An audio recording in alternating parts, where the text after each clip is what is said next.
Iba a decirle que estaba embarazada, susurró Elena con la voz quebrada, pero él sonrió y dijo, «Tengo otra. Lo nuestro terminó». No dije nada, solo lo miré fijo, y al irme susurré, «Acabas de perder más de lo que crees». Daniela, la enfermera del turno nocturno, la miró con los ojos muy abiertos mientras sostenía el brazo de Elena para tomarle la presión. «¿Y te desmayaste en plena calle? ¡Qué cabrón! ¿Cuántas semanas tienes?». Elena cerró los ojos. Las luces de la sala de emergencias del Hospital San Rafael le lastimaban la vista, o quizás eran las lágrimas contenidas. 8 semanas más o menos. Antes de que Daniela pudiera responder, la cortina se abrió y apareció el doctor Mateo Durán. Elena sintió que el estómago se le encogía. De todas las personas en el hospital, tenía que ser él quien la atendiera. «Elena, ¿qué pasó?», preguntó Mateo, revisando el expediente con preocupación genuina. «Me desmayé, no es nada», respondió ella evitando su mirada. «Las pruebas dicen otra cosa». Mateo bajó la voz. «¿Sabes que estás embarazada?». Daniela se excusó discretamente, dejándolos solos. «Me enteré hace 3 días», confesó Elena. «Iba a decírselo a Javier esta noche, pero…». No pudo terminar la frase. Mateo se sentó a su lado, sin tocarla, pero lo suficientemente cerca para que ella sintiera su apoyo. «Terminó conmigo. Tiene a otra». La voz de Elena sonaba hueca. Ni siquiera tuve oportunidad de decirle. «Lo siento mucho, Elena». 3 horas antes, Elena había estado llena de esperanza. A pesar de las tensiones recientes con Javier, pensaba que un hijo podría unirlos. Se había puesto su vestido favorito, el azul marino que él le había regalado en su primer aniversario. Había reservado mesa en la Castellana, donde tuvieron su primera cita, pero Javier llegó tarde y distante. Cuando ella apenas iba a darle la noticia, él la interrumpió. «Elena, tenemos que hablar». Su tono era frío. «Conocí a alguien, la diseñadora que contratamos en el despacho. Llevamos 3 meses viéndonos. El mundo se congeló». Elena no podía respirar. «¿3 meses?», logró preguntar. «Sí, lo siento, pero tengo otra. Lo nuestro terminó». No hubo explicaciones, no hubo remordimiento real en su voz. 2 años juntos y él la descartaba así. Elena no lloró, no gritó. Lo miró fijamente, memorizando sus facciones, el rostro del hombre que creía conocer. Al levantarse para irse, se inclinó junto a él y susurró, «Acabas de perder más de lo que crees». La fría noche de Medellín la recibió cuando salió del restaurante. Caminó 3 cuadras, las lágrimas finalmente corriendo por sus mejillas, antes de sentir que el mundo giraba. Luego, oscuridad. De vuelta en la sala de emergencias, Mateo revisaba sus signos vitales. «Voy a darte el alta, pero necesitas descansar», dijo con tono profesional que no ocultaba su preocupación. «¿Hay alguien que pueda venir por ti?». Elena pensó en llamar a su hermana Isabel, pero era tarde. «Puedo tomar un taxi». «Te llevaré yo», ofreció Mateo. «No es necesario…». «Insisto». Además, su expresión se suavizó. «Creo que necesitas hablar». Durante el trayecto a su apartamento, Elena permaneció en silencio. Al llegar, Mateo apagó el motor, pero no hizo ademán de bajarse. «¿Qué vas a hacer?», preguntó finalmente. «No lo sé», admitió Elena. «Apenas estoy procesando que Javier ya no está. Y ahora esto, sea lo que sea que decidas, no estás sola». Mateo la miró con intensidad. «Me tienes a mí, como amigo». Elena asintió, agradecida pero abrumada. Mientras subía a su apartamento, repasaba mentalmente sus opciones. A sus 28 años, con una carrera médica en pleno ascenso, un bebé no estaba en sus planes inmediatos, mucho menos ser madre soltera. Esa noche, acostada en su cama, puso una mano sobre su vientre todavía plano. «Somos tú y yo ahora», susurró en la oscuridad. «Pero necesito tiempo para entender qué vamos a hacer». Mientras el sueño la vencía, recordó la cara de sorpresa de Javier cuando le dijo que acababa de perder más de lo que creía. Algún día sabría cuánta razón tenía. 2 semanas después, Elena seguía guardando su secreto. Se concentraba en su trabajo, evitando las miradas curiosas y las preguntas sobre su ruptura con Javier. «¿Estás segura que estás bien?», preguntó la doctora Ramírez, su supervisora, cuando la encontró vomitando en el baño por tercera vez esa semana. «Es solo un virus estomacal», mintió Elena, enjuagándose la boca. «Se me pasará pronto». Pero las náuseas no eran lo peor. Lo peor era la comida familiar de los domingos en casa de sus padres, donde tendría que fingir que todo estaba bien. La casa de los Valverde en el barrio El Poblado estaba igual que siempre, impecable y tradicional, como los valores de Antonio y Mercedes Valverde. «¿Y Javier no viene hoy?», preguntó su madre mientras servía la sopa. «No, mamá, ya no estamos juntos», respondió Elena, evitando mirarla a los ojos. El silencio cayó pesado sobre la mesa. «¿Qué pasó?», insistió su padre. «Parecían llevarse tan bien. Las cosas cambian, papá». «¿Cambian? ¿Así nada más?». Antonio frunció el ceño. «Ya tienes 28 años, Elena. No estás para andar jugando al noviazgo como una adolescente». «Antonio, por favor», intervino Mercedes. «Es la verdad. A su edad, nosotros ya teníamos 2 hijas». Elena apretó los cubiertos hasta que sus nudillos se pusieron blancos. Si tan solo supieran. Isabel, su hermana menor de 26 años, cambió hábilmente el tema. «Papá, ¿ya viste que renovaron la plaza del barrio?». Más tarde, en la cocina, Isabel encontró a Elena lavando los platos con demasiada fuerza. «¿Algo te pasa?». No era una pregunta. Y no es solo lo de Javier. Elena miró hacia la sala para asegurarse que sus padres no escuchaban.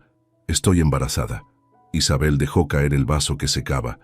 Por suerte, cayó sobre el trapo sin romperse. «¿De cuánto?», susurró. «Casi 10 semanas». «¿Javier lo sabe?». Elena negó con la cabeza. «Terminó conmigo antes de que pudiera decírselo. Tiene otra». «¡Qué hijo de puta!», exclamó Isabel abrazando a su hermana. «¿Qué vas a hacer?». «No lo sé. Mi carrera apenas despega, no tengo tiempo ni para dormir. Un bebé ahora... ¡Pero es tuyo!». Isabel la tomó de las manos. «Y mío también, de alguna forma». «¿Qué quieres decir?». Los ojos de Isabel se llenaron de lágrimas. «Hace 6 meses me diagnosticaron insuficiencia ovárica prematura. No puedo tener hijos, Elena». «¿Qué? ¿Por qué no me dijiste?». «No quería preocuparte con tu residencia y todo». Isabel sonrió tristemente.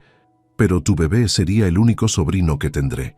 Elena abrazó a su hermana, ambas llorando en silencio. 3 días después, Elena esperaba nerviosa en la sala de ecografías del hospital. El doctor Martínez, un obstetra de confianza que había prometido discreción, la saludó amablemente. «Primera ecografía, ¿eh?», dijo mientras preparaba el equipo. «¿Vienes sola?». Antes de que Elena pudiera responder, la puerta se abrió. Era Mateo. «Perdón por la tardanza», dijo mirando a Elena con duda. «¿Todavía quieres que te acompañe?». Elena asintió, agradecida. Esa mañana había llamado a Mateo, aceptando su oferta de apoyo. La imagen en la pantalla hizo que el mundo se detuviera. Un pequeño frijolito pulsante. «Ahí está el corazón», señaló el doctor. «Late fuerte». Elena sintió que algo cambiaba dentro de ella. Ya no era una situación, era alguien. «Voy a tenerlo», dijo con firmeza mirando a Mateo. «No sé cómo, pero lo haré». Saliendo del hospital se cruzaron con Santiago, amigo común de Javier y Elena. «Elena, qué bueno verte. Haré una parrillada el sábado, deberías venir». Javier confirmó que va. «No creo que sea buena idea».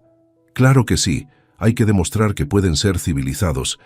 Además», guiñó un ojo, «su nueva novia es muy simpática». Elena sintió náuseas que nada tenían que ver con el embarazo. El sábado, contra su mejor juicio, fue a la parrillada. Quizás era el momento de hablar con Javier sobre el bebé. Lo vio en el jardín, abrazando a una mujer delgada de cabello rubio. Cristina, la diseñadora. Se escondió tras una columna, no lista para enfrentarlos. «¿En serio saliste 2 años con ella?», escuchó preguntar a Cristina. «Sí, pero no era nada serio», respondió Javier. «Estábamos juntos por costumbre más que por otra cosa». Elena sintió que la sangre le hervía. «¿Nada serio? 2 años de su vida reducidos a nada serio?». Salió de la fiesta sin hablar con nadie. Ya no tenía nada que decirle a Javier. Si para él no habían sido nada, su hijo tampoco sería nada para él. «¿Estás bien?». La voz de Mateo la sorprendió en la entrada. Había olvidado que él también estaba invitado. «Lo estaré», respondió, mientras caminaban hacia la parada de taxi. «He tomado mi decisión. Este bebé y yo saldremos adelante. Solos. No era una promesa vacía. Era una declaración de guerra contra todas las dudas que la habían atormentado. Contra los fantasmas de una relación que ahora entendía nunca había sido real. N. ¿Te creció la panza o me estoy imaginando cosas?, preguntó Lucía, una enfermera de pediatría, mientras Elena se cambiaba en los vestidores del hospital. Elena se quedó inmóvil, con la bata a medio poner. A sus 16 semanas de embarazo ya no podía ocultar los cambios en su cuerpo. Su vientre, antes plano, ahora mostraba una pequeña curva. «No son imaginaciones tuyas», confesó finalmente. «Estoy embarazada». La noticia se esparció por el hospital como fuego en pasto seco. Antes del almuerzo, Elena había recibido felicitaciones incómodas de gente que apenas conocía y miradas curiosas de quienes sabían de su ruptura con Javier. «La gente no tiene vida propia», se quejó mientras almorzaba con Mateo en la cafetería. «¿Sabías que según el chisme oficial no sé quién es el padre?» Mateo le dio un mordisco a su sándwich. «Déjalos hablar. Lo importante es que tú estás bien. Lo estaré cuando termine esta rotación en urgencias. Las guardias de 12 horas me están matando. Deberías hablar con Ramírez. Quizás pueda asignarte horarios más flexibles». Elena negó con la cabeza. «No quiero trato especial. Ya es bastante difícil que me tomen en serio como residente sin parecer una princesa embarazada». La conversación se interrumpió cuando una mujer se detuvo junto a su mesa. Elena la reconoció inmediatamente. Carolina Restrepo, la hermana mayor de Javier y enfermera en oncología. «¿Puedo sentarme un momento?», preguntó Carolina. Mateo miró a Elena, quien asintió tensa. «Te dejo para que hablen», dijo él levantándose. «No es necesario», intervino Carolina. «Esto será breve». Cuando Mateo se fue, Carolina suspiró profundamente. «Es cierto, entonces. ¿Estás embarazada?» «Sí. Es de mi hermano. ¿Importa?». Elena la miró desafiante. «A mí sí», respondió Carolina con sorprendente suavidad. «Mira, Elena, conozco a Javier. Sé lo idiota que puede ser. Lo he visto arruinar cada relación valiosa que ha tenido». Elena no esperaba esta conversación. «¿Qué quieres, Carolina?». «Ofrecerte mi apoyo. Sea como sea, ese bebé es mi sobrino o sobrina». Elena la estudió, buscando alguna trampa. «¿Javier te envió?». «Javier no sabe nada». Carolina sonrió amargamente. «Y por lo que he oído de su nueva novia, dudo que esté listo para saberlo».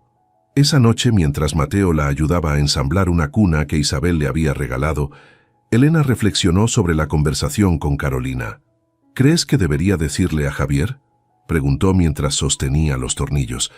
Mateo dejó el destornillador y la miró seriamente. «Solo tú puedes decidir eso, pero pregúntate, ¿lo haces por el bebé o por ti?». La pregunta quedó flotando entre ellos. Elena observó a Mateo trabajar en la cuna, sus manos fuertes pero gentiles. Su amistad había evolucionado en estos meses. A veces lo sorprendía mirándola de una manera que hacía que su corazón se acelerara. Pero él nunca cruzaba la línea del respeto. 2 semanas después, durante una ecografía de rutina, la doctora García frunció el ceño mirando la pantalla. «¿Pasa algo malo?», preguntó Elena alarmada. «Hay algunas medidas que me gustaría vigilar», explicó la doctora. «El crecimiento está ligeramente por debajo de lo esperado y noto ciertos patrones en el desarrollo que quiero monitorear». «¿Es grave?». «No necesariamente, pero requiere seguimiento. Programaré más estudios». Saliendo de la consulta, Elena se sentía aturdida. Tan concentrada estaba en sus preocupaciones que casi choca con Carolina en el pasillo. «¿Malas noticias?», preguntó Carolina al ver su rostro. Elena le explicó la situación. «¿Sabes?», dijo Carolina pensativa. «En nuestra familia hay antecedentes de algunos problemas genéticos. Nada grave, pero quizás deberías saberlo. ¿Por qué Javier nunca mencionó eso? Mi hermano prefiere ignorar lo que le incomoda».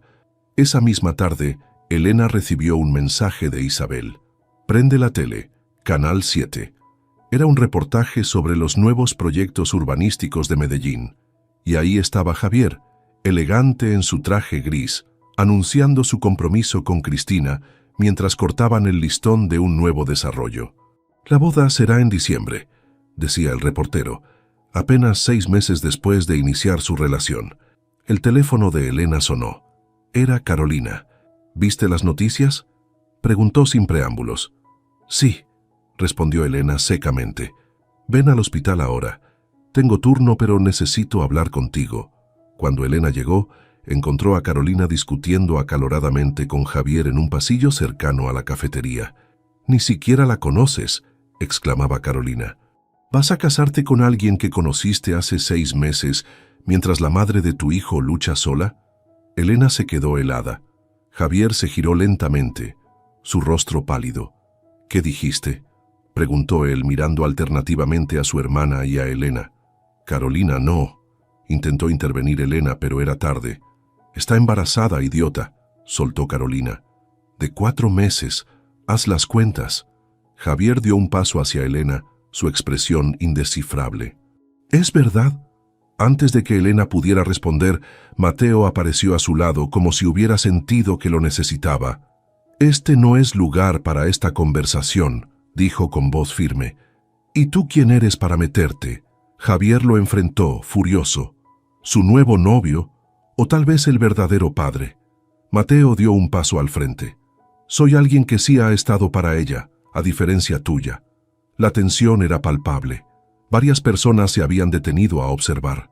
«Ya basta», intervino Elena con voz autoritaria. «Javier, sí, estoy embarazada. Y sí, es tuyo. Iba a decírtelo la noche que me dejaste, pero no me diste la oportunidad. ¿Por qué no me lo dijiste después? ¿Para qué? ¿Para que lo llamaras nada serio, como a nuestra relación?» Javier palideció aún más. «Te escuché en la parrillada de Santiago», continuó Elena. «Ahora, si me disculpan, tengo pacientes que atender». Se alejó con la cabeza alta, dejando a Javier conmocionado y a Mateo y Carolina intercambiando miradas de preocupación. El secreto había explotado de la peor manera posible y las consecuencias apenas comenzaban. «N. necesita reposo absoluto», explicó la doctora García mientras revisaba los resultados de los análisis. «La preeclampsia no es algo con lo que se juega, Elena. Y con tus niveles de presión arterial». Elena asintió frustrada. A sus 7 meses de embarazo, su cuerpo finalmente se había rebelado contra el ritmo frenético que llevaba. «¿Cuánto tiempo?». «Hasta el final del embarazo. Lo siento, pero es tu salud y la del bebé». 2 horas después, Elena miraba por la ventana del auto de Isabel, quien la llevaba a casa de sus padres. Había resistido la idea todo lo posible, pero ahora no tenía opción. «No es el fin del mundo», intentó animarla Isabel. «Mamá estará encantada de mimarte». «No es eso», suspiró Elena. «Es papá. Todavía no me perdona». Desde que Antonio Valverde se enteró del embarazo, su relación se había enfriado. No la rechazaba abiertamente, pero la decepción en sus ojos era peor que cualquier regaño. Mercedes salió a recibirlas apenas el auto se estacionó. «Mi niña, ya preparé tu antigua habitación», abrazó a Elena con cuidado. «Isabel, lleva sus maletas mientras yo la acompaño». Elena se dejó guiar al interior, demasiado cansada para protestar. En la sala, Antonio levantó la vista de su periódico brevemente. «Hola, papá», saludó Elena. Él asintió sin decir palabra y volvió a su lectura. Las primeras semanas en casa de sus padres fueron tensas. Elena pasaba la mayor parte del tiempo en su habitación, atendiendo llamadas del hospital y revisando expedientes que Mateo le llevaba para mantenerla conectada con su trabajo. «Te traje algo más», dijo Mateo una tarde, sacando un pequeño oso de peluche de su mochila. «Es pequeño, pero pensé que le gustaría al bebé». Elena sonrió, la primera sonrisa genuina en días. «Gracias. Por todo». Mateo se encogió de hombros, como restando importancia.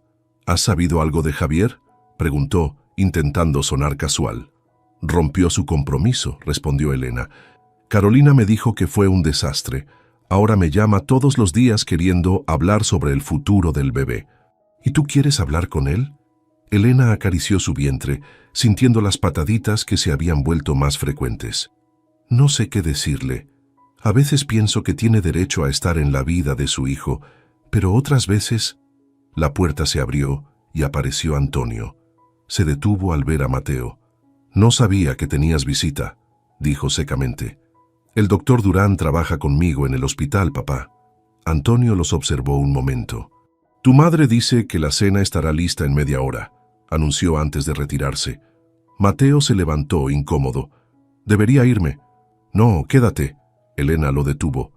Por favor, necesito un aliado en esta casa. Durante la cena, Mercedes mantuvo la conversación fluyendo con preguntas sobre el hospital. Antonio comía en silencio hasta que Mateo mencionó sus planes de especialización en pediatría. Un hombre que se preocupa por los niños, comentó Antonio mirándolo directamente. Eso es admirable. Era la primera apertura que mostraba en semanas. Elena contuvo la respiración. Siempre me han gustado los niños, respondió Mateo, aunque admito que Elena me ha enseñado mucho sobre dedicación y responsabilidad. Antonio miró a su hija, algo suavizándose en su expresión. Siempre fue la más terca de las dos, dijo con un atisbo de orgullo. Cuando decidía algo, no había poder humano que la detuviera. Después de la cena, mientras Elena acompañaba a Mateo a la puerta, él comentó: «Tu padre está cediendo». «Eso parece», sonrió ella. «Gracias por quedarte». El momento se extendió entre ellos, cargado de palabras no dichas. Mateo se inclinó lentamente, como dándole tiempo a retroceder, y le dio un suave beso en la mejilla. «Descansa», susurró antes de irse. La paz duró poco. A la mañana siguiente, Javier apareció en la puerta. «Necesito hablar contigo», exigió cuando Mercedes lo hizo pasar. A solas. En el jardín trasero, Elena escuchó en silencio sus reclamos. «Tengo derecho a ser parte de esto», insistía Javier. «Es mi hijo también». «¿Ahora te importa?», respondió ella finalmente. Después de meses sin preguntar siquiera cómo estaba. «No sabía que estabas embarazada, porque estabas demasiado ocupado con tu nueva novia como para notar algo raro en mí». Javier respiró hondo, visiblemente esforzándose por mantener la calma. «Cometí un error, Elena. Pero no castigues a nuestro hijo por eso». «No lo hago», respondió ella cansada. «Solo intento protegerlo de la inestabilidad». Antonio observaba la escena desde la ventana de la cocina. Cuando Elena volvió a entrar, pálida y temblando, su padre la ayudó a sentarse. «¿Estás bien?», preguntó con genuina preocupación. «No mucho», confesó ella. Para su sorpresa, Antonio se arrodilló frente a ella y tomó sus manos. «Elena, no he sido justo contigo», dijo con voz entrecortada. «Estaba tan ocupado sintiendo vergüenza que no vi tu fuerza. Me recuerdas a tu abuela. Ella también enfrentó al mundo sola cuando mi padre murió, conmigo en camino». Las lágrimas corrieron por las mejillas de Elena. Era la primera vez que su padre mencionaba esa historia. «Tengo miedo, papá». «Lo sé, mi niña». Antonio la abrazó con delicadeza. «Pero no estás sola, y ese bebé tendrá la madre más valiente que conozco». Esa noche, la presión arterial de Elena se disparó. Mercedes llamó a emergencias mientras Antonio la sostenía, aterrorizado. En el hospital, Mateo y Carolina mantenían una vigilia silenciosa en la sala de espera. Javier llegó corriendo, despeinado y con la misma ropa del día. «¿Qué pasó?», preguntó sin aliento. «Crisis hipertensiva», explicó Carolina. «La tienen estabilizada, pero es delicado».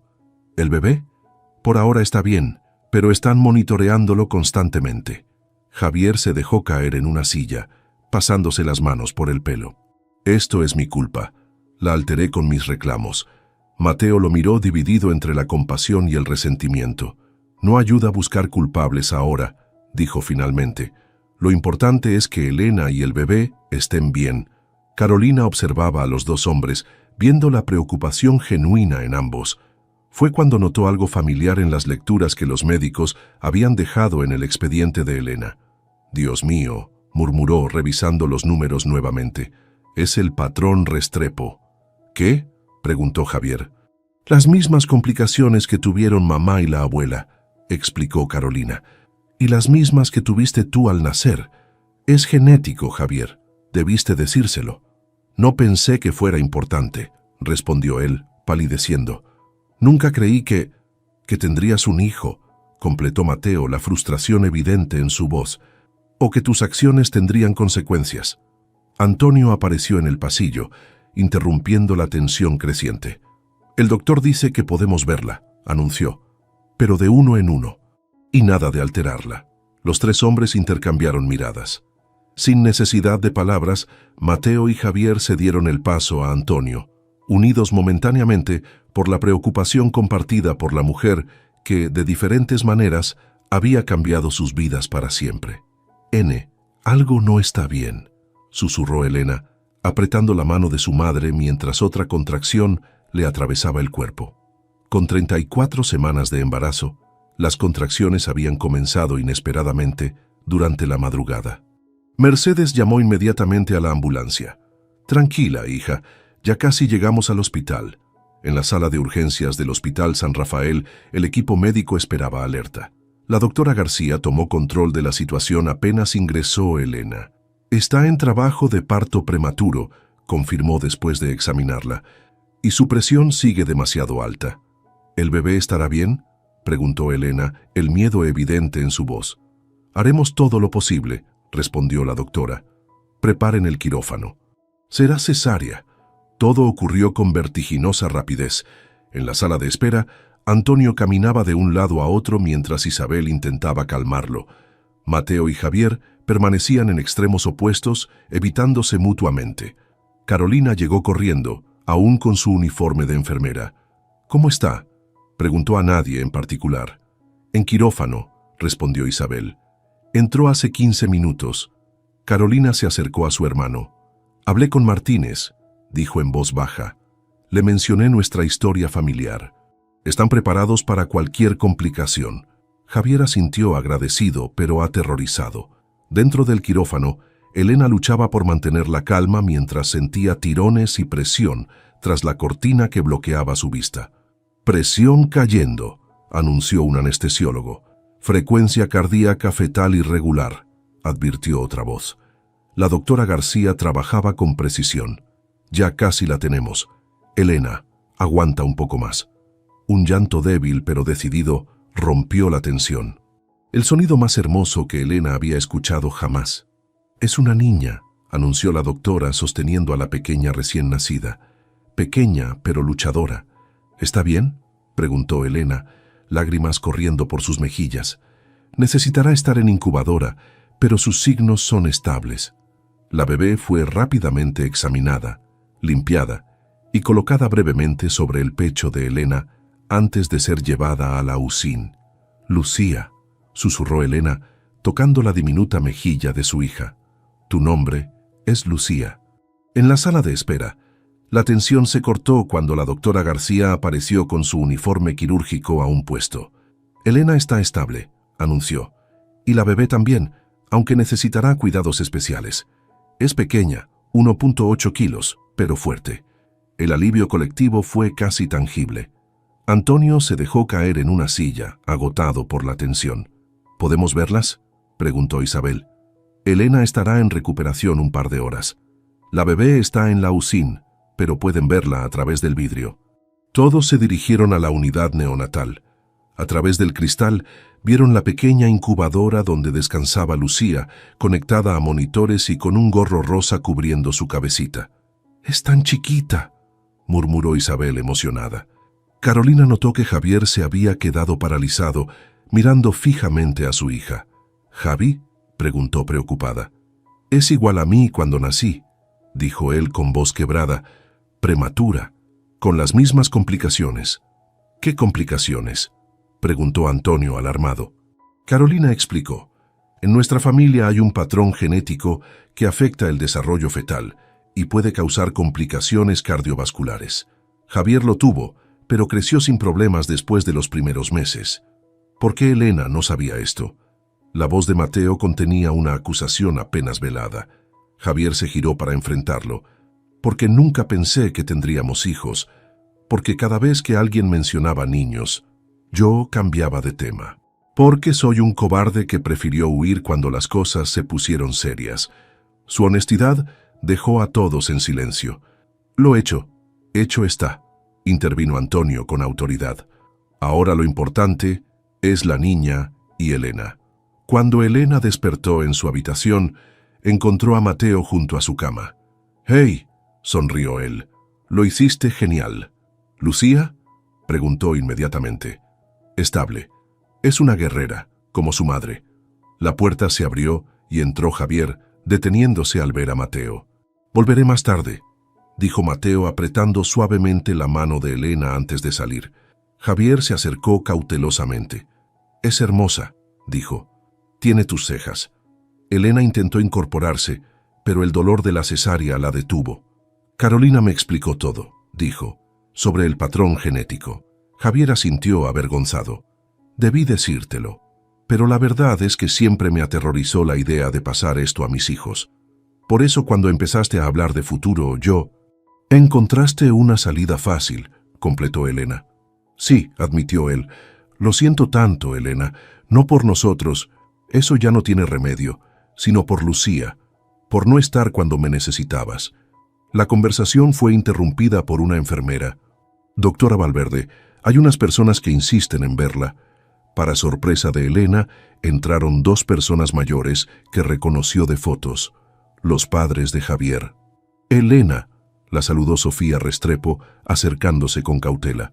Sé que esto es inesperado, pero cuando Javier nos contó sobre la bebé, teníamos que venir, completó Roberto, el padre. Nuestra nieta necesita a toda su familia ahora. Elena miró a Javier confundida. Nunca les hablaste de mí durante nuestros 2 años juntos, pero ahora sí. Les conté todo, respondió él. La verdad completa. Cómo arruiné lo nuestro, cómo casi pierdo la oportunidad de conocer a mi hija. Sofía se acercó más, sacando una pequeña cajita de su bolso. Javier nació exactamente como Lucía, explicó. Pequeño, luchador. Esto lo acompañó en la incubadora. Abrió la caja mostrando una diminuta pulsera de plata con un ángel. Me gustaría que Lucía la tuviera ahora. El gesto inesperado quebró las defensas de Elena. Las lágrimas que había contenido comenzaron a fluir. Gracias, logró decir. Estoy segura que le ayudará. 3 días después, mientras Elena observaba a Lucía en su incubadora, releyó los resultados genéticos que confirmaban el patrón Restrepo. La bebé necesitaría monitoreo especial, pero el pronóstico era positivo. Es fuerte, dijo Carolina, quien la había acompañado. Como todos los Restrepo, y como su madre. Tengo miedo, confesó Elena, de no ser suficiente, de no poder con todo esto. No tienes que hacerlo sola. Carolina apretó su hombro. Sé que mi hermano la regó monumentalmente, pero está intentando cambiar. Y tienes a tus padres, a Isabel, a mí, a Mateo, añadió Elena en voz baja. Carolina sonrió. Sí, a él especialmente. Elena miró a su pequeña hija, tan frágil y a la vez tan fuerte. La pulsera que le había dado Sofía descansaba junto a la incubadora, esperando el día en que pudiera usarla. Te llamé Lucía porque significa luz, susurró. Y eso eres tú, la luz que iluminó todos los rincones oscuros. Mientras Elena velaba por su hija, en la cafetería del hospital Javier y Mateo compartían un incómodo café. Quiero que sepas, dijo Javier finalmente, que no voy a interponerme. ¿Interponerte? Mateo frunció el ceño. Entre tú y Elena, es obvio lo que sientes por ella. Mateo lo miró sorprendido. No se trata de competir, Javier, se trata de Lucía y de lo que Elena necesita. Lo sé, Javier sonrió tristemente. Y lo que ella necesita no soy yo, al menos no como pareja. Seré el mejor padre que pueda para Lucía, pero Elena merece a alguien que nunca dude de ella. Por primera vez desde que se conocieron, los 2 hombres se entendieron perfectamente. N, la doctora Valverde ha vuelto, anunció Daniela con una sonrisa, mientras Elena dejaba sus cosas en el vestidor del hospital.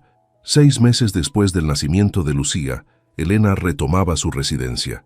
Había sido una decisión difícil, pero necesaria. Se siente raro estar de vuelta, confesó Elena ajustándose el estetoscopio, y extraño a Lucía cada minuto. ¿Quién la cuida? Mi mamá, casi siempre, pero Javier la tiene los jueves y un fin de semana al mes. El arreglo con Javier había sido sorprendentemente civilizado. Después de muchas conversaciones tensas, habían establecido un sistema de cocrianza que priorizaba el bienestar de Lucía. Doctora Valverde, El paciente de la 307 está listo para el alta, le informó un interno, devolviéndola al presente. Elena se sumergió en la rutina hospitalaria, descubriendo que, aunque había cambiado como persona, su pasión por la medicina seguía intacta. A la hora del almuerzo, Mateo la encontró revisando expedientes. «Deberías comer algo», dijo, dejando una ensalada frente a ella. «Conociéndote, has estado tan ocupada que olvidaste alimentarte». Elena sonrió. Mateo siempre parecía anticipar sus necesidades. «Gracias. ¿Cómo está tu rotación en pediatría?» «Bien, aunque extraño trabajar contigo en urgencias». Desde el nacimiento de Lucía, su relación había evolucionado. Mateo había estado ahí en cada crisis, en cada logro. Había sostenido la mano de Elena durante las noches de incertidumbre, cuando Lucía enfermó de bronquiolitis a los 3 meses, y había celebrado cuando finalmente alcanzó el peso normal para su edad. «Te he visto más en estos 6 meses que en años de trabajar juntos», bromeó Elena. «Y no me arrepiento ni un segundo», respondió él, su mirada traicionando sentimientos más profundos. La conversación fue interrumpida por el sonido del celular de Elena. «Es Javier», informó contestando. «¿Todo bien?» «Sí, tranquila». La voz de Javier sonaba relajada. «Solo quería confirmarte que pasaré por Lucía mañana a las 4. «De acuerdo. Te dejé las medicinas en la pañalera y...» «Elena, ya sé la rutina», la interrumpió con paciencia. «Llevamos 6 meses haciendo esto, ¿recuerdas?» Ella sonrió. Javier había cambiado. No era el mismo hombre que la había abandonado embarazada. «Lo siento, es la costumbre». «Lo sé. Nos vemos mañana». Al colgar notó que Mateo la observaba. «¿Qué?» «Nada. Es bueno ver que pueden llevarse bien». Elena suspiró. «Lo intentamos por Lucía, aunque nunca será como antes». «¿Lo extrañas?», preguntó Mateo intentando sonar casual. «A veces extraño la idea de lo que creí que teníamos», respondió honestamente. Pero no a él, no así. El fin de semana, Lucía estaba con Javier. Elena aprovechó para visitar a Carolina, con quien había desarrollado una amistad genuina. «¿Cómo va el regreso al trabajo?», preguntó Carolina mientras servía café. «Agotador pero necesario», respondió Elena. «¿Cómo está Javier con la niña?»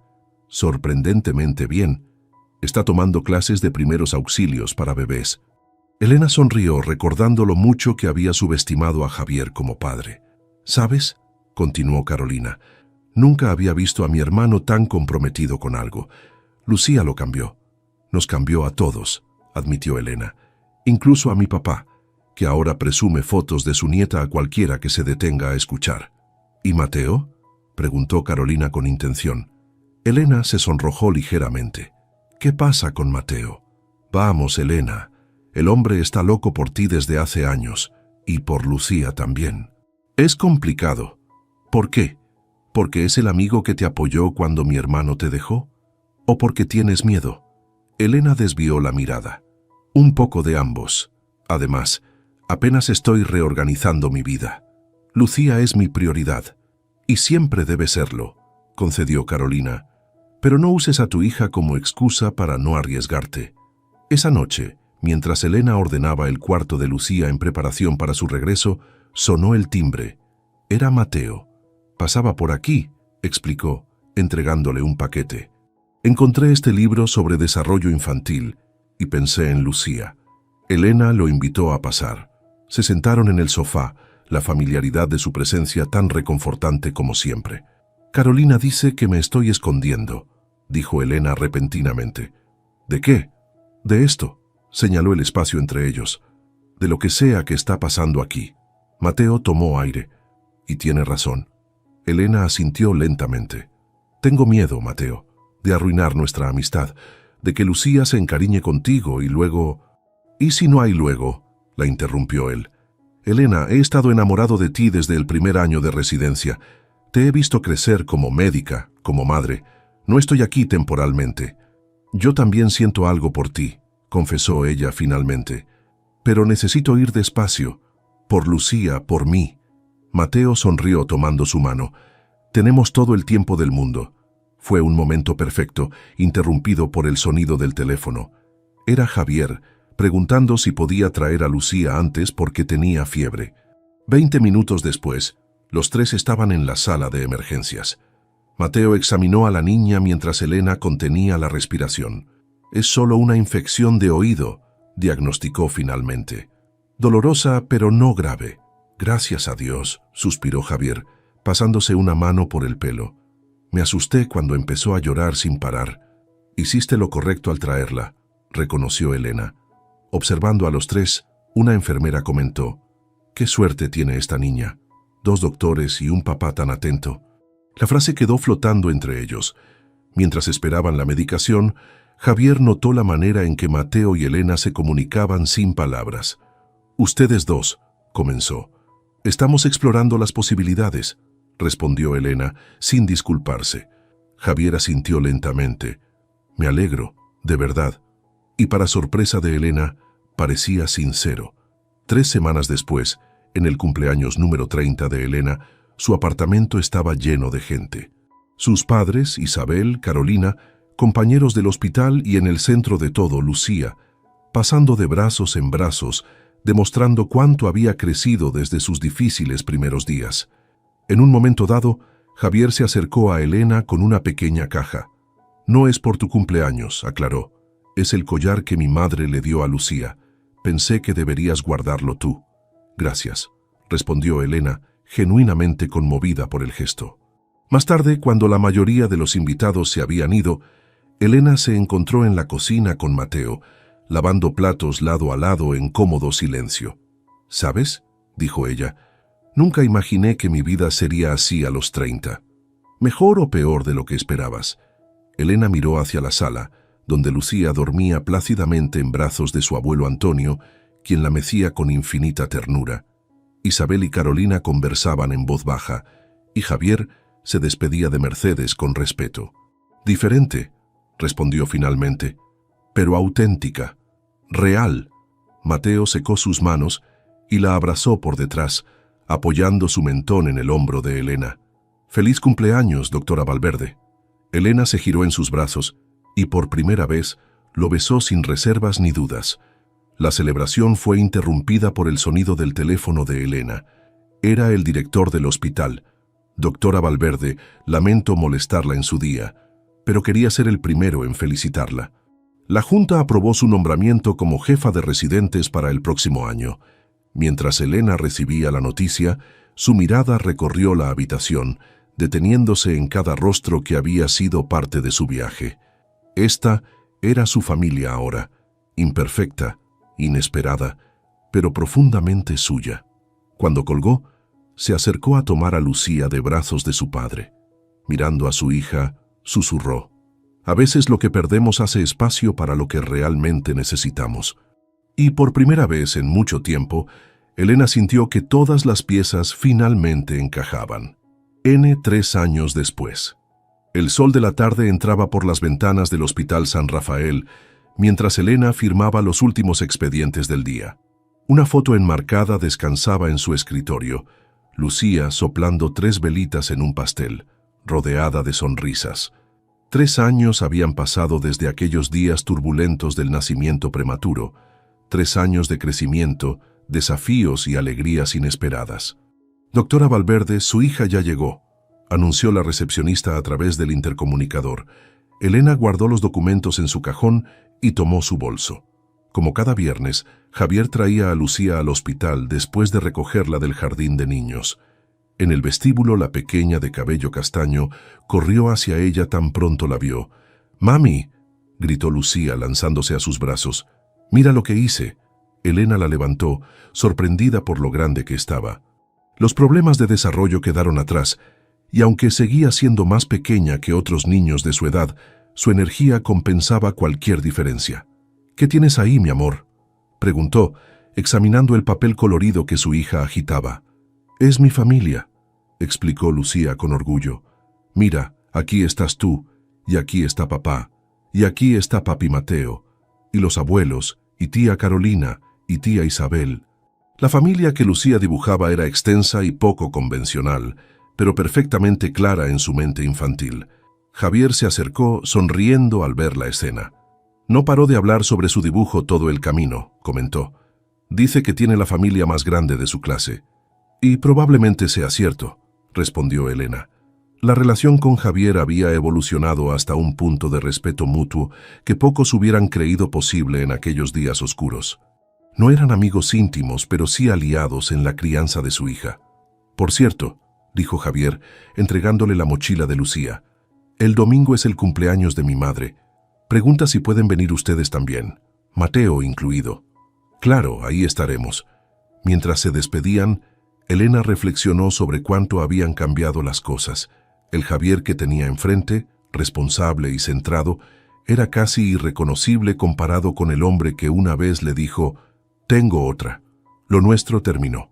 «¿Está lista para irnos a casa?», preguntó Elena a su hija. «¿Papi Mateo va a estar?», preguntó Lucía balanceándose sobre sus pies. «Sí, cariño. Está preparando la cena». El apartamento que ahora compartían era más grande que el anterior. Se habían mudado hace un año. Cuando Mateo y Elena decidieron formalizar su relación, no se habían casado, algo que escandalizaba sutilmente a sus padres, pero funcionaba perfectamente para ellos. «Llegamos», anunció Elena al entrar. Mateo apareció desde la cocina, secándose las manos en un trapo. Su sonrisa al ver a Lucía correr hacia él iluminó toda la habitación. «¡Mi princesa astronauta!», exclamó, levantándola en brazos. «¿Qué aventuras tuviste hoy?». Mientras Lucía relataba emocionada su día entero, Elena dejó sus cosas y se acercó a besarlo. «¿Qué tal tu día?», preguntó él cuando Lucía corrió a su cuarto por un juguete. «2 cirugías exitosas y una reunión con el comité de ética», respondió ella. «Lo normal». Desde que se había especializado en cirugía pediátrica, sus días eran intensos pero gratificantes. El camino no había sido fácil, especialmente equilibrando la maternidad y su carrera, pero cada sacrificio había valido la pena. Durante la cena, Lucía dominó la conversación contando historias elaboradas sobre sus amigos imaginarios. Elena y Mateo intercambiaron miradas cómplices, disfrutando de la intensidad creativa de la niña. «Mañana es día de papá», recordó Lucía de repente. Era así como llamaba a los fines de semana alternos que pasaba con Javier. Al principio, las transiciones habían sido difíciles, pero ahora formaban parte de su rutina. «Sí, y te va a llevar al zoológico, ¿recuerdas?», respondió Elena. «¿Y puede venir Sofía? Me cae bien». Sofía era la nueva novia de Javier, una pediatra que había conocido en un congreso médico. Llevaban 6 meses juntos, la relación más estable que había tenido desde Elena. «Claro que irá», confirmó Mateo. «Tu papá me dijo que ella tiene las entradas». Después de acostar a Lucía, Elena encontró a Mateo en la terraza contemplando la ciudad nocturna. «Tengo noticias», dijo ella sentándose a su lado. «Me ofrecieron dirigir la nueva unidad de cirugía neonatal». «Elena, eso es increíble». Mateo la abrazó con fuerza. «Te lo mereces tanto. Significa más horas, más responsabilidad. Y estamos listos para eso», completó él. «Como equipo». Elena apoyó su cabeza en el hombro de Mateo, agradecida por su seguridad. Habían enfrentado suficientes desafíos juntos para saber que podían con uno más. El teléfono de Elena sonó con un mensaje de Carolina. «La nueva novia de Javier parece ser la definitiva. Apuesta familiar sobre cuándo anuncian compromiso. ¿Te apuntas?».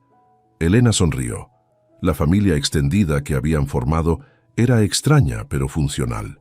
Carolina se había convertido en una verdadera hermana. Isabel era la tía consentidora, y los padres de ambos lados competían sanamente por mimar a Lucía. «¿En qué piensas?», preguntó Mateo.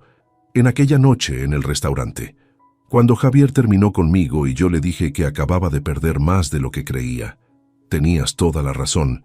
Lo curioso es que todos ganamos algo al final», reflexionó Elena. «Javier encontró su camino. Mis padres descubrieron nuevas facetas de sí mismos. Yo me encontré como madre y como médica. Y yo te encontré a ti», añadió Mateo besando su mano. «A ti y a Lucía. Sabes que ella te adora, ¿verdad? Para Lucía, tener 2 padres no es confuso, es simplemente tener más amor». La conversación fue interrumpida por un pequeño quejido desde el monitor de bebé. Lucía hablaba dormida, algo que hacía frecuentemente. «Voy yo», dijo Mateo levantándose. Elena lo observó entrar al apartamento. Había sido su roca durante estos 3 años, pero también algo más. Un compañero que entendía que el camino que habían elegido no era el más fácil, pero sí el correcto para ellos. Recordó aquella noche en que supo que estaba embarazada, el miedo y la incertidumbre. Si pudiera hablar con esa Elena de hace 3 años, le diría que se preparara para un viaje difícil pero extraordinario, que aprendería más sobre sí misma en ese tiempo que en toda su vida anterior. Pero sobre todo, le diría que aquello que parecía el final de sus sueños era en realidad solo el comienzo de algo mucho más grande. 3 años después de aquel Lo Nuestro terminó, Elena había construido algo nuevo, algo suyo. No era perfecto, ni seguía el guión que una vez imaginó, pero era real. Era vida en su forma más auténtica. Mi nombre es Isabella. Tengo 28 años y trabajo como mesera en un restaurante elegante del centro de la ciudad. Mi vida dio un giro inesperado hace 3 años cuando conocí a James, un exitoso arquitecto de 32 años. Nos conocimos cuando él vino a cenar al restaurante donde trabajo. A pesar de la clara diferencia en nuestros estatus sociales, nos enamoramos y después de un año de noviazgo, nos casamos. Sin embargo, su familia, especialmente su madre Victoria, nunca me aceptó. Victoria Thompson es una socialité muy conocida en la ciudad, viuda de un importante empresario y con una fortuna considerable. Desde el principio, dejó clara su desaprobación hacia mí. James, cariño, ¿realmente quieres casarte con una mesera? Piensa en el futuro de nuestra familia, fueron sus palabras cuando anunciamos nuestro compromiso. A pesar de su oposición, James se mantuvo firme en su decisión de casarse conmigo. Aunque esto causó tensión en su relación con su madre, él siempre me defendió. Después de la boda, Victoria mantuvo su actitud fría hacia mí. En cada reunión familiar, encontraba formas sutiles de menospreciarme, desde comentarios sobre mi ropa hasta insinuaciones sobre mi falta de clase. Oh, Isabella, ese vestido debe ser de una tienda departamental, ¿verdad? Es interesante tu elección, solía decir con una sonrisa condescendiente. A pesar de sus comentarios hirientes, seguí trabajando como mesera. No porque necesitáramos el dinero, James ganaba bien, sino porque amaba mi independencia y mi trabajo. Mis compañeros se habían convertido en mi segunda familia, y disfrutaba genuinamente servir a las personas. Este año, Victoria insistió en organizar la cena de Navidad en su mansión. James me advirtió que su madre planeaba algo especial, pero no me dio más detalles. La noche de Navidad llegó. La mansión estaba decorada de manera espectacular, con un enorme árbol de Navidad en el salón principal y decoraciones que probablemente costaban más que mi salario de un año.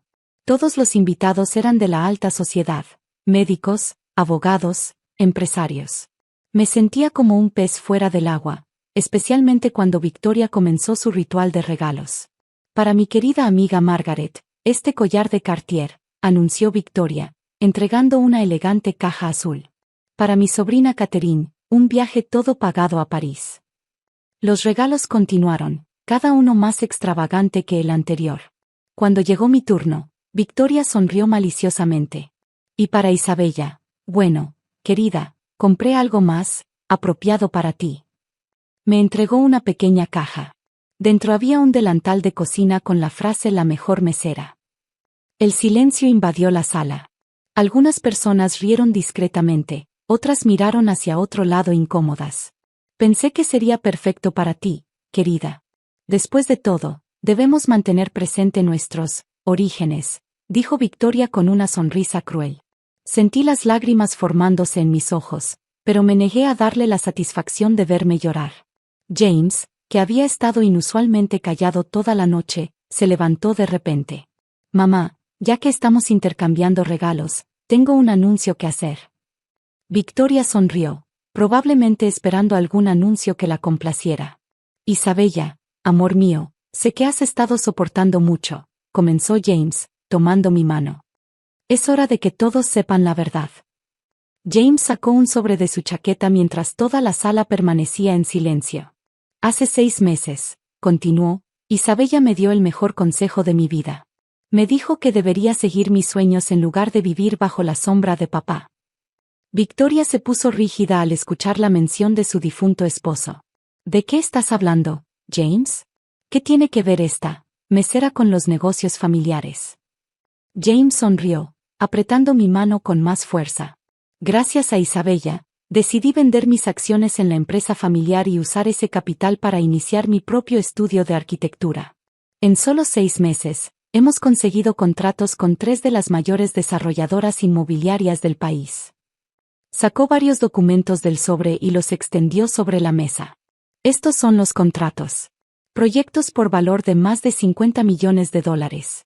Y todo gracias al apoyo de mi esposa, esa simple mesera, que según tú, mamá, no merece estar en esta familia. El rostro de Victoria se puso pálido mientras revisaba los documentos.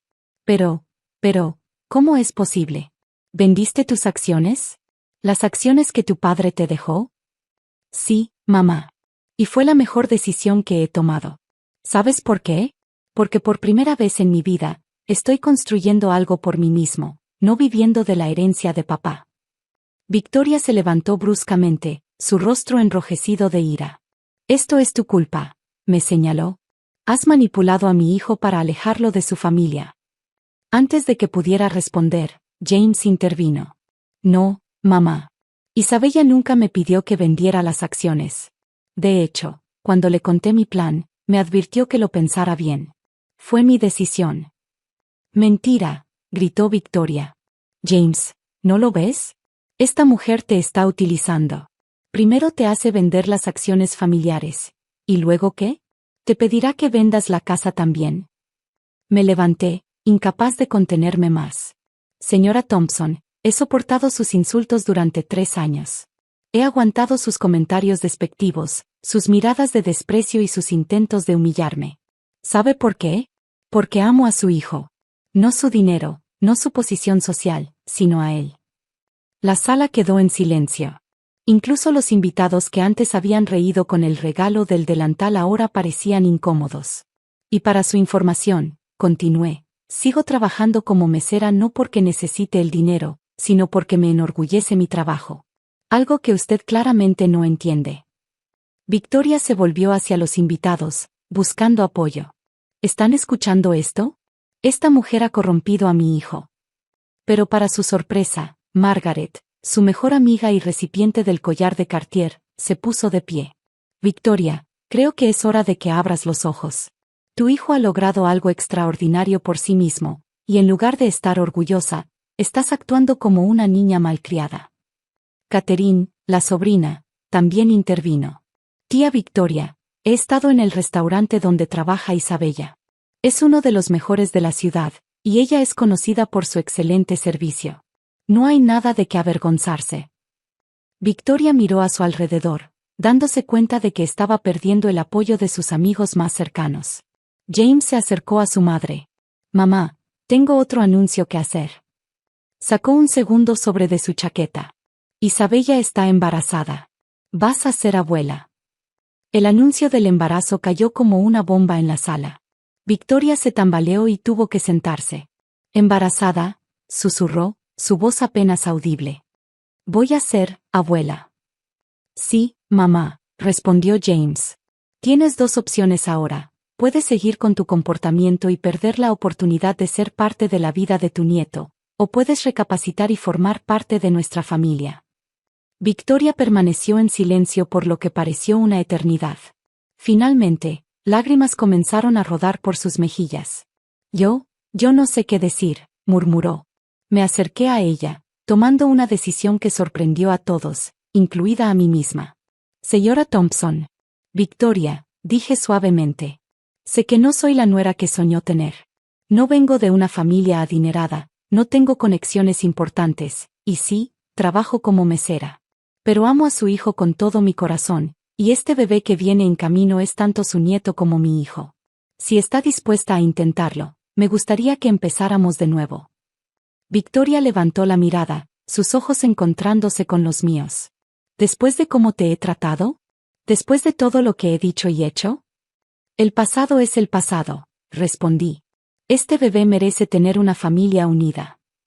Los invitados observaban en silencio, algunos incluso secándose lágrimas discretamente. Victoria se puso de pie lentamente y, para sorpresa de todos, me abrazó. Lo siento tanto, Isabella, sollozó. He sido una tonta orgullosa y cruel.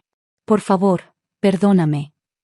James se unió al abrazo, y por primera vez desde que lo conocí, vi a su madre sonreír genuinamente. Los meses siguientes trajeron cambios sorprendentes. Victoria se transformó completamente. Comenzó a visitarnos regularmente, siempre trayendo regalos para el bebé. Incluso vino a cenar al restaurante donde trabajo, sentándose en mi sección y tratándome con el mismo respeto que a cualquier otro servidor. Un día, mientras limpiaba mi casillero en el restaurante, encontré el delantal que Victoria me había regalado en Navidad. Estaba a punto de tirarlo cuando ella apareció en la puerta de empleados. No lo hagas, dijo suavemente. Déjame arreglarlo. Tomó el delantal y, una semana después, me lo devolvió. Había sido modificado profesionalmente. Ahora decía, la mejor hija, esposa y madre. Espero que esto compense un poco mi error, dijo con una sonrisa tímida. 6 meses después, di a luz a una hermosa niña. La llamamos Victoria, en honor a su abuela, quien lloró de felicidad al escuchar el nombre. El estudio de arquitectura de James continuó creciendo. Eventualmente, me uní al negocio como gerente de relaciones públicas. Resulta que mis años como mesera me habían dado habilidades invaluables para tratar con clientes y manejar situaciones difíciles. Victoria vendió su mansión y compró una casa más pequeña cerca de la nuestra.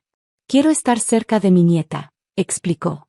Las grandes mansiones son para personas solitarias que necesitan llenar espacios vacíos con cosas materiales. Yo prefiero llenar mi vida con amor familiar. En la primera Navidad después del nacimiento de la pequeña Victoria, organizamos la cena en nuestra casa. Fue una celebración mucho más modesta que la del año anterior, pero infinitamente más cálida y significativa. Durante la cena, Victoria se puso de pie para hacer un brindis. Hace un año, cometí el error de juzgar a alguien por su trabajo y su origen social. Estaba tan equivocada. Mi nuera me enseñó que la verdadera clase no tiene nada que ver con el dinero o el estatus social. Tiene que ver con el corazón, con la capacidad de perdonar y con la fortaleza para mantenerse fiel a uno mismo. Isabella, gracias por no rendirte con esta vieja terca y por darme la oportunidad de ser parte de esta hermosa familia. Mientras observaba a mi suegra sosteniendo a mi hija, pensé en cómo la vida da vueltas. A veces, las personas que más nos lastiman pueden convertirse en nuestros mayores aliados. Y a veces, mantenerse firme en quien eres, a pesar de las críticas y el desprecio, puede llevar a los cambios más hermosos. James tomó mi mano bajo la mesa y la apretó suavemente. No necesitábamos palabras para comunicarnos. Ambos sabíamos que habíamos ganado algo mucho más valioso que cualquier fortuna material, una familia verdaderamente unida. El delantal modificado ahora cuelga enmarcado en nuestra sala de estar, como un recordatorio de que el amor y el perdón pueden transformar incluso los gestos más crueles en símbolos de unión familiar. Y sí, todavía trabajo medio tiempo como mesera en el restaurante.